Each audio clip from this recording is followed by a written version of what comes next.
तो क्वेश्चन में बोला है कि अगर ये वी बाई 0 वोल्ट हो जाता है तब यहाँ पे बीटा की वैल्यू क्या होगी।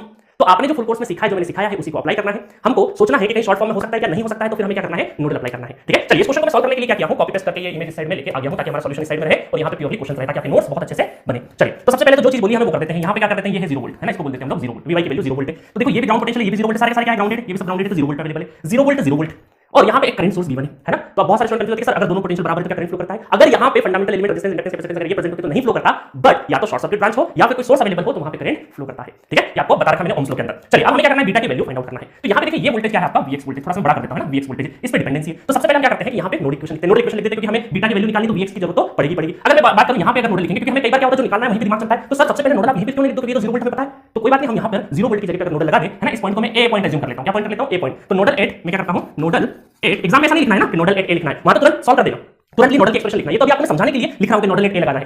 एग्जामिनेशन हॉल में 3 घंटे गेट एग्जामिनेशन में सब लाइनें नहीं लिखना है, बट इसलिए लिखवाते हैं कि कई बार कन्वेंशनल जो पेपर होते हैं ना, कि स्टेट एग्जाम्स में बहुत सारे कन्वेंशनल एग्जाम्स होते हैं, ईएससी या फिर एडमिनिस्ट्रेटिव सर्विसेज का जब आप पेपर देते हैं, तो ये आदत अगर बनी रहती है ना क्वेश्चन सॉल्व करते टाइम पे, तो आगे चलकर कन्वेंशनल पेपर में काफी हेल्प हो जाती है। ठीक है, चलिए नोडल लिखते हैं। तो अगर यहाँ पे नोडल लिखेंगे तो क्या हो जाएगा, इसको हायर पोटेंशियल तो 0 minus Vx divided by 2 plus 0 minus beta Vx divided by 3। Ohmic value kilo में तो नहीं, सारी ohmic value equal to incoming current कितना है, ये सारे आउटगोइंग लिखते हैं हम लोग, ये इनकमिंग कितना है 2 है। ठीक है, इसको थोड़ा सा अगर सिंपलीफाई करना हो तो 6 एलसीएम हो जाएगा। ठीक है, ये हो गया 6, तो कितना हो जाएगा माइनस 2 3 6 माइनस 3Vx और यहाँ पे हो जाएगा 2 बीटा Vx इक्वल टू 2। ठीक है, और कितना हो जाएगा 6 2 12 और यहाँ से हम लोग माइनस कॉमन निकाल सकते हैं। Vx कॉमन निकाल लीजिए, माइनस के साथ में माइनस 3 प्लस 2 बीटा और Vx को मैंने कॉमन ले लिया और ये हो गया आपका 12। इक्वेशन नंबर 1 हो गई, ये हो गई इक्वेशन नंबर 1। चलिए अब इस इक्वेशन में देखिए क्या है, हमें बीटा फाइंड आउट करना है। एक बार अगर हमें Vx की वैल्यू पता लग जाए तो हमारा काम आसान हो जाएगा। Vx की वैल्यू यहाँ पुट कर देंगे तो हमारा बीटा आराम से निकल आएगा। तो हम Vx की वैल्यू कहां फाइंड आउट करेंगे, हमारे पास एक और नोड है, तो वहां से सेकंड नोड इक्वेशन नोड लगा दीजिए। तो यहां पर लगाएंगे अगर हम लोग नोडल 8 Vx कितना हो जाएगा, Vx minus 6 divided by 1 plus, ठीक है, उसके बाद क्या हो जाएगा Vx minus 0 divided by 2 plus Vx divided bye 4। ठीक है, 1 2 3 तीनों हो गई इक्वल टू 0। ठीक है, सेकंड क्या करो, नहीं तो 1 2 3 तीन ब्रांच तीन इक्वेशन, नहीं तो पता चले